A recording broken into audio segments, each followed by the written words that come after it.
Rita Kakati-Shah, your host for the Uma Show. Welcome to your one-stop journey for feeling empowered.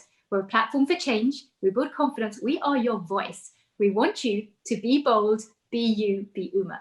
Today, we're exploring women in medicine, and I'm so excited to be joined by our goddess of go-getting, Pamela Mehta, who's joining us from San Jose in California, and she is a board-certified orthopedic surgeon. Welcome, Pamela. Thanks for joining us today.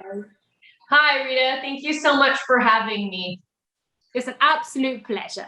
So let's start to talk a little bit about your background. Talk to us about your heritage, your childhood, and how you grew up. Absolutely. So I am of South Asian descent. My parents are Punjabi. My dad is from Delhi and my mom is from Chandigarh.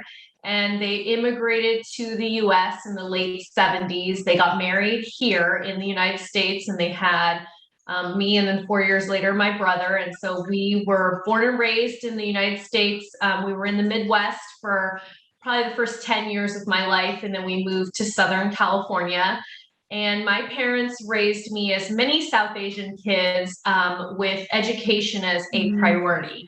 And they, my whole life, they never ever made me feel like because I'm a woman, I'm any less than my brother, or that I should be educated any less. And they really taught me to be independent, and that an education would allow me independence and be able to stand on my own 2 feet.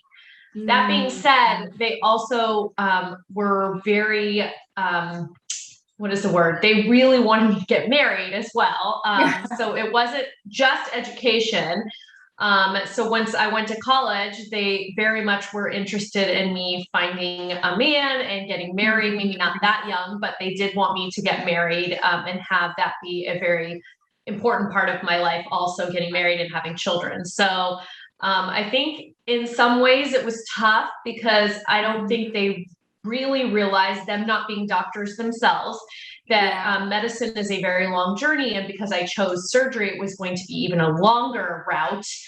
And that it was hard for them to understand that, you know, because I chose this career that takes a lot of hours and a lot of stamina, that I didn't have as much time to devote to my personal life in getting married. But as you know, in South Asian culture, that's a really important thing for women at a particular age. Yeah, and I'm glad you shared that, actually, because to your point, you know, education is such an important part of South Asian families, you know, education and having that stability. And I think that's what our parents bring with them when they emigrate to, you know, the US or the UK, wherever it is. But speaking of education, speaking about your journey in medicine, talk to us a little bit about how did you decide that was your career? You mentioned your parents didn't have that career trajectory themselves. So how did you sort of end up on the medicine path and becoming a surgeon? Sure. So my dad is an engineer and my mom is an accountant, and they both have higher education. But I think when they came to this country, they felt that the premier profession was medicine because you could be your own boss. And I think they felt as immigrants, that was kind of the American dream, is to be your own boss and not to be beholden to anyone. And so for them at a young age, they really stressed medicine to me. And I was the eldest in my family, and I was a good girl and listened to them. And I was good at science and math. And so I think because science and math were not hard for me in the earlier years, I sort of did go down the path that they had sort of envisioned for me. And then when I went to medical school, I really found an interest and passion in surgery. I really just loved the adrenaline, that feeling of immediate gratification of being able to fix somebody. And I think that took my parents by surprise, because I don't think their aspirations were that high for me. I think they wanted me to pick a field in medicine that I would still have some easier hours and be able to get married and have children and devote a lot of time to that. So it did take them by surprise when I told them I wanted to do surgery, and especially when I told them I wanted to be an orthopedic surgeon, because it's predominantly male dominated. And I think they were a little concerned about how I would fit into that culture. And so that was kind of like my pathway into becoming a surgeon. And I think the reason I stuck with surgery and orthopedic surgery is because so many people told me I can't do it and were not supportive, that I kept thinking, what is this? Why? And so I think I kept wanting to prove people wrong and show them that a female can be a surgeon and can be in a male dominated field like orthopedic surgery. Absolutely. I'm glad you mentioned that, actually. And also, for those fans of yours out there, you do actually have your own Instagram page, which does have a lot of material on there of women specifically and the challenges they go through as a surgeon as well. Yeah, no, I think that my platform is a lot about showing women that they can absolutely, follow their dreams when it comes to career and have a family and have a fulfilling life by being able to design that life that they want to have. I faced a lot of discrimination basically the minute people realized I was going to get pregnant, because they just, and so I think that from that experience is what kind of got me to really get on social media and I have not monetized it. For me, it's more like just to show, I just want people to see that there are South Asian women that can do it. Absolutely. Surgeons or whatever else. I support women in whatever they decide that they want to do, just that they can do what they want to do and, and be able to have a fulfilling family life as well. Yeah, no, love that. And, my team have been following you for a while. I've seen a couple of posts. They're hilarious. Yeah. I love that, because the medical profession, particularly that of a surgeon, is known to be really tough, especially in terms of hours and intensity. So talk to us a little bit about your experience between balancing your career as a surgeon with your personal life. As you said, there are the critics out there and whatnot. So this is exactly what they want to know, I guess, as well. Sure. So I'm not going to lie, it was hard. It was very hard. When I was a medical student, many attendings and other doctors would say, why don't you pick a field that's easier, pick a field that's less physically demanding, less hours. Many people said, well, don't you want to have a family? If you have a family, it's going to be very hard to be a surgeon. At the time, I wasn't with anybody and I was pretty young. I was 26 and I decided I'm going to go for it. And so I applied and went to orthopedic surgery residency at Columbia in New York. It was rigorous, but I learned a lot. And when I was there, I really realized what my passions were, and it was to have a fulfilling career along with a fulfilling family life. And I really am a strong proponent of, whatever is meant to be, and timing is a lot of it. And it did take me a little bit of time to find my life partner, but I did. And he is of Indian descent as well, and he is a spine surgeon, and we are in a dual physician surgeon household, and we make it work. We're very 50-50 about household responsibility. He's very supportive of my career. I'm very supportive of his. We have 3 beautiful children, but there were a lot of people along the way that didn't think I could do it, weren't very supportive. I will say that even though my parents were very proud of me, they were very concerned that I wouldn't get married. And in South Asian culture, all the aunties and uncles and the family is always asking, has she found someone? Is she married? When is she going to get married? And so there was a lot of that into my late 20s and early 30s before I finally did get married. I'm glad you actually shared that, because I was going to ask what you think needs to be changed for surgeons and the medical profession overall to help families out more, but also society as well, because this stereotype, this view, isn't just for the profession, it's everybody outside as well. So what would you say in the ideal world, if you could change things, what would you do? Yeah, so I think we have a real problem in this country where we don't support young women who want to have children and young mothers who've had their children. Right. And I think it needs to start, everywhere in corporate America, in medicine. It just needs to become part of the culture that we as women are an important part of the workforce. We are necessary. We bring something to the table that men don't. We have different characteristics. And until we feel that that is important, it's a priority, it's a necessity, then we can't get to the next step where we actually support the women when they're having children. So we have to believe that women are this important part, that we have to make whatever accommodations that a woman needs when they're going to have kids. Once we get to that point, then we can, if we recognize that they have to be there, that they have to be in the environment, then we can make accommodations for them. This is the only country that doesn't have a good maternity leave, across the nation.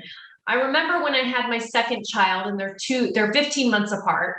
And I was 2 to 3 months into maternity leave, and I was about to go back to work, and I was at a wedding, and it was with a bunch of Canadian people, and they could not believe that I was going back to work, 3 months after I had my baby, because they were all into a year of maternity leave, these young moms, and they felt super supported by their work. They didn't feel that their job was going to be given to somebody else, or that they were going to be penalized because they had children.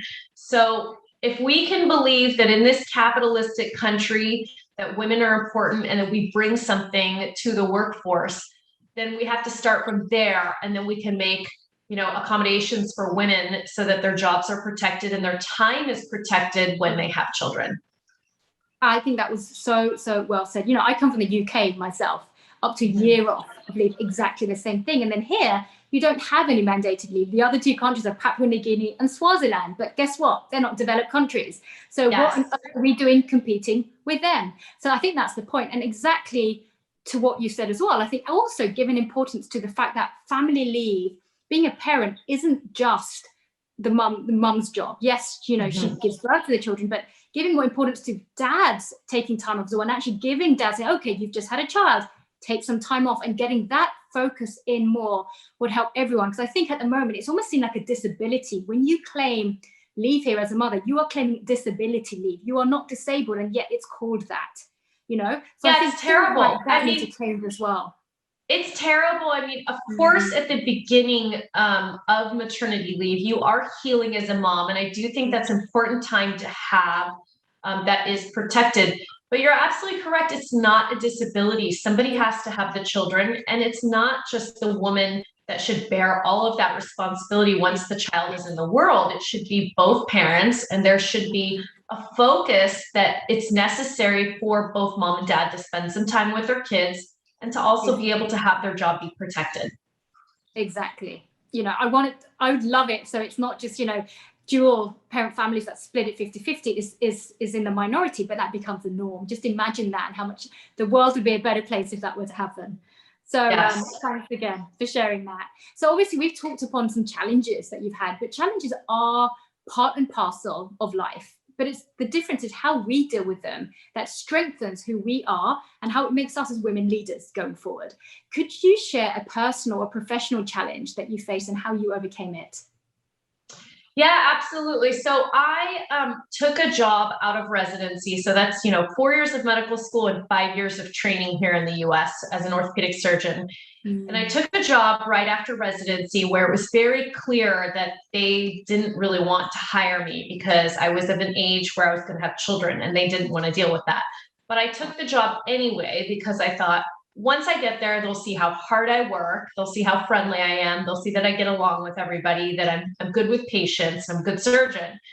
But they had it in their head that they didn't want me there. And they actively tried to push me out when I had both my children, because I had them very close together. That was a really hard time in my life because it's not that I had never failed at anything. I had never tried so hard at something and not figured out a way to make it work. And I just could not make it work. They were not supportive. They didn't want me there.